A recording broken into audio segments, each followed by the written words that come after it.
सुधा समाधान।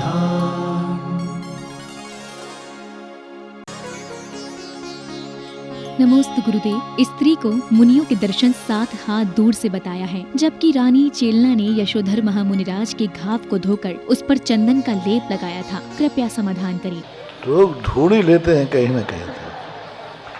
पहले तो तुम महारानी चेलना बन के दिखाओ और यशोधर जैसे महाराज को लाओ, फिर बात करूंगा।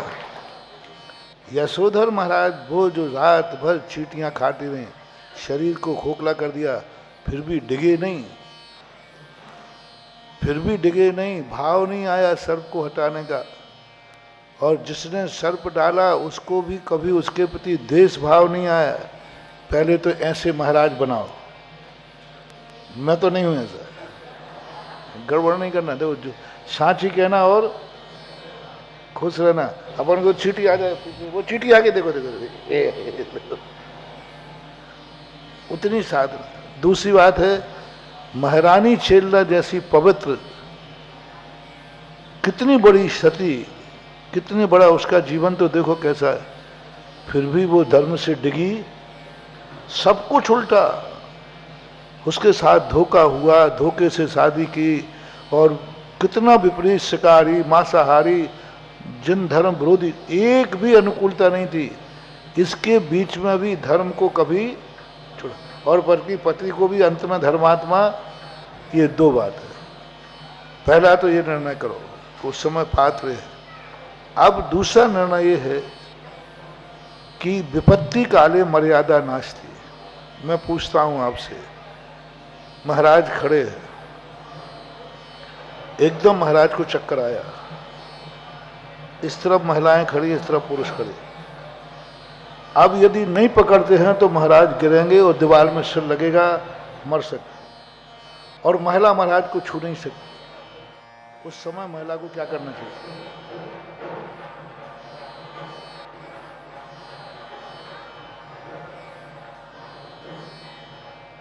कोई रास्ता नहीं। और महाराज गिरने को मात महिला ही पकड़ सकती है, क्योंकि उस तरफ कोई है ही नहीं। अब इस समय महिला को ये विचार करना, हम महाराज को छू नहीं सकते या महाराज को बचाना है। यदि नहीं बचाती है तो सिर फूटेगा। उस समय महिला ने यदि महाराज को पकड़ लिया तो महाराज को उसने छुआ है या महाराज को गिरने से बचाया है? भाव बताना। बचाया है, गिरने से बचाया। मंदिर के अंदर कोई चोर आया है, सोने की मूर्ति है, और चोर ले जाएगा। एक ही तरीका है, महिला उठा करके अपने छुपा ले तो बच सकती है। दूसरा कोई उपाय नहीं है। और महिला के मतलब वैसे शुद्ध गस्त तो है ही नहीं कि अभिषेक लायक हो। अब मूर्ति बच सकती है यदि तुम उठा लो तो। अब महिला को उस समय विवेक, मूर्ति उठा लेना चाहिए या जाने देना चाहिए? आप अशुद्ध कपड़ों में हैं और मूर्ति को तुम बचा सकते हो, और तुम जब तक धोती दुपट्टा पहनोगे, जब तक तुम मूर्ति, तो उस समय तुम शुद्ध या शुद्धि देखोगे कि मूर्ति को बचाओगे। विवेक क्या कहता है? मूर्ति बचाओ। तो ये आपातकाल काले, विपत्ति काले मर्यादा नास्ति। उस समय वहां जंगल में कोई था ही नहीं दूसरा। राजा शरणक तो विरोधी था, उसका वो तो छूने को सवाल ही नहीं। अब उसके अलावा कोई तीसरा वहां था ही नहीं। और उस पोजीशन में जहां महाराज के घाव, पानी बह रहा है, सब कर रहा है, तो ये मार्ग नहीं कहलाते, अपवाद मार्ग कहलाते। मैंने एक बार कहा था कि अपवाद मार्ग का कोई भी मार्ग नहीं होता है।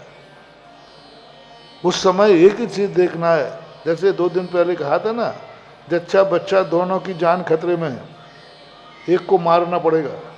तो दोनों को मर न दिया जाए कि एक को मार के एक को बचाया जाए। तो फिर उसकी हत्या करोगे क्या? वो हत्या है ही नहीं, उसमें मारने का भाव नहीं है एक को। तो ये जो शास्त्रों में ऐसे कथन मिलते हैं, इनको आपातकाल जानना चाहिए, विपत्ति जानना चाहिए, उस समय की परिस्थितियाँ जानना चाहिए, क्या परिस्थितियाँ थीं, कैसा था। और दूसरी बार वो महाराज भी महाराज थे, वो चेलना भी चेलना थी। और मैं तो कह रहा हूं कि एक ऐसा जयपुर में भी एक बार चर्चा हुई, एक बार व्यक्ति ने तो उन्होंने कहा महाराज जी आप लोग क्यों डरते हो महिलाओं से? मैंने कहा ये तो बड़ी चुनौती है, आप लोगों की दीक्षा कच्ची है, आप लोगों का बैराग कच्चा है, आप लोग क्यों डरते हो महिलाओं से कि आप भ्रष्ट हो जाओगे आप? अरे मैंने कह दिया, मैंने कहा मैं तो नहीं डरता हूँ।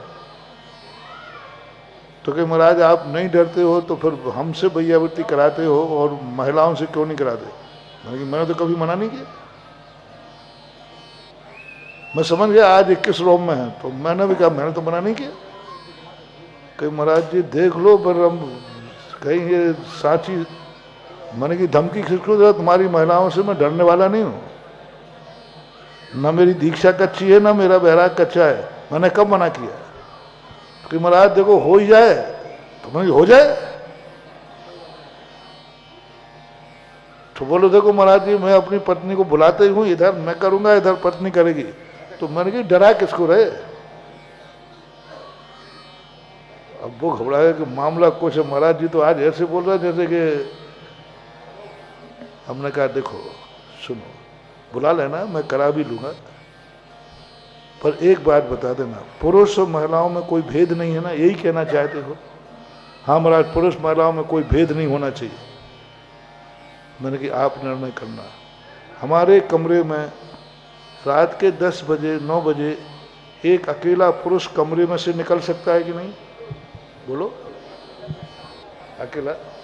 अकेला एक पुरुष रात में हमारे पास बैठ सकता है कि नहीं? अकेला, और कोई नहीं, कोई चर्चा तो नहीं हुई।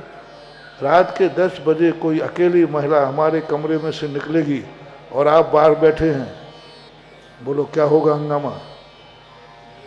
और उसमें हमने कहा आपकी पत्नी निकली है, फिर क्या होगा? बोले महाराज हंगामा खड़ा हो जाएगा। तो हमने तुम लोगों में हंगामा नहीं हो जाए इसलिए हम अलग अलग करते हैं। हमें सारी दुनिया तो दृष्टि तो तुम्हारी बुरी है, कैसे संभव है?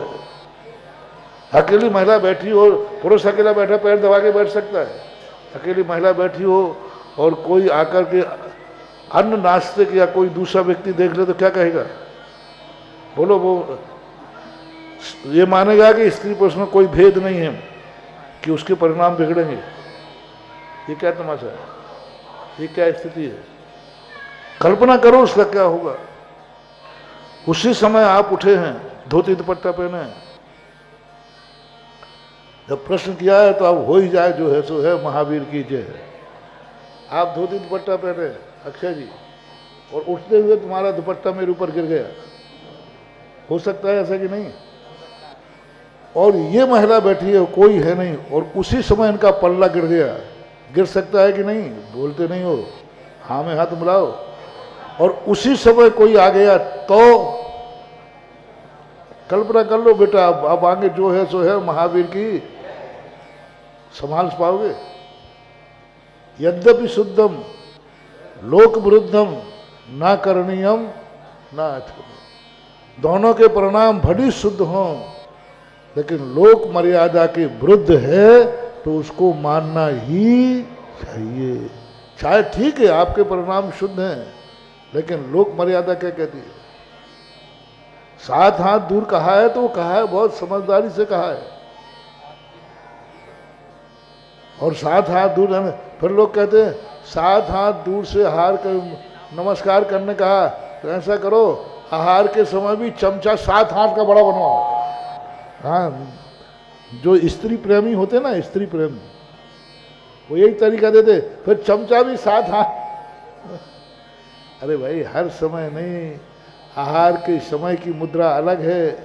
आहार के समय में अकेले में लेना देना नहीं, सब सामने खड़े हैं, सब है, और उस समय की स्थिति अलग होती है, नमस्कार की स्थिति अलग होती है, स्वाध्याय की स्थिति अलग होती है। अरे तुम्हारे लिए तो छोड़ो, और भी अन्य समय में मर्यादा का कभी उल्लंघन नहीं करना। तो ये हमने कहा ये डरने की बात नहीं है, ये हमारी मर्यादा है, किसको मर्यादा रखना ही चाहिए। इसलिए स्त्री और पुरुष को दूरी बनाकर रखना ही चाहिए, त्यागी वृत्तियों को दूरी बना के रखना ही चाहिए। ये उल्टे सीधे उदाहरण शास्त्रों में दे करके मार्ग को दूषित नहीं करना चाहिए। नमोस्तु गुरुदेव। दीपावली पर हम भगवान महावीर और गौतम गणधर की पूजा कर 16 दीपक और 64 बाती से प्रकाशित करते हैं और कुछ लोग उस दीपक पर भगवान महावीर की जय बोलकर पुष्प, चावल और खीर डालते हैं। इसका क्या अर्थ है? इसी के साथ में समझ लें कि एक क्या है कि एक नैवेद्य चढ़ाने की परंपरा रही, जिससे नैवेद्य का बलि भी होता है। तो अर्घ के रूप में बहुत सारी चीज़ें दीपकों में फेंकते हैं। कीला है, दूध में पपड़िया तोड़ देते हैं, वो सब मालूम है हमारे, पपड़िया पड़े और उसके ऊपर। तो ये परंपरा आगम सम्मत नहीं है।